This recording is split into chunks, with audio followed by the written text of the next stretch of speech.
30,000 pesos. Update tayo ngayon guys sa parisan ni Diwata. Isang mabait na babae ang nagbigay ng puhunan kay Diwata na worth of 30,000 pesos. Hindi lang yan guys, ay sagot niya pa ang 100 katao na pumila nakakain sa parisan ni Diwata. O diba, ang bait ni ate. Dapat ganyan tayong mga Pilipino, nagtutulungan, hindi naghahatakan pababa.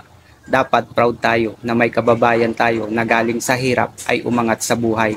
So ito, panoorin nyo ang parang may mga palakasan, yung iba dahil malakas sa ganito ganyan, magkakilala. Basta parang gusto ko maging patas lang sa lahat, maging pantay-pantay yung tingin. Suportahan lahat ng mga vendor na lumalaban nga ng para kasi ito lang kami, tulungan kasi ito lang kami. Pinapalis nyo kami, hindi kami mapaalis, hindi kami maalis kasi makulit kami kasi nga dito lang kami nabubuhay, ito lang ang source of income namin. Paano pag hindi na kami nagtinda, kahit na bawal, paano kami kakain, bibigyan mo ba kami? Diba yun ang gusto kong maintindihan ng karamihan, kasi ang kadalasan dyan is makukulit kasi kayo, bawal nga dyan ganun ang lagi ang pambato. Oo nga, bawal nga, pero paano kung may anak ako, paano kung 10 kami umaasa, pinagbawalan nyo kami ngayon, paano kami kakain lahat, mamatay na kami, bibigyan mo ba ako ng pangkain, pang suporta namin? Kaya yung iba lagi nyo makulit talaga, dahil pero kung mabibigyan mo kami ng pwesto, tamang lugar, di ba? So bakit hindi?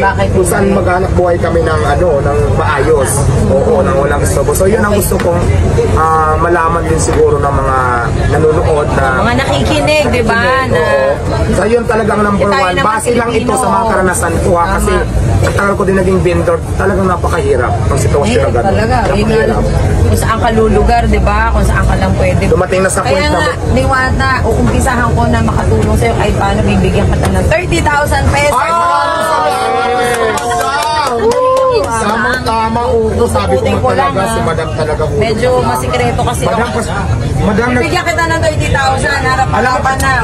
1, alam mo, Madam, nagjo-joke lang talaga ako, pero gusto kasi ito. 5, 6, 7, 8, 9, 10, 11, 12, 13, 14, 15, 16, 17, 18, 19, 20, 21, 22, 23, 24, 25, 26, 27, 28, 29, 30!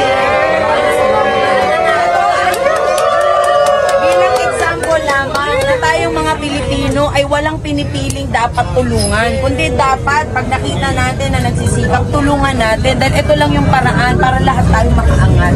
Ang hirap ng buhay ngayon, bawat sentimo ay mahalaga, pero yung bawat pawis at dugo na pinuhunan ng isang vendor dapat naman makinabang din sila para sa kanilang pamilya. Kaya maraming salamat kasi isa kang inspirasyon at para sa 100 na kakain dito, ililibre ko na kayo.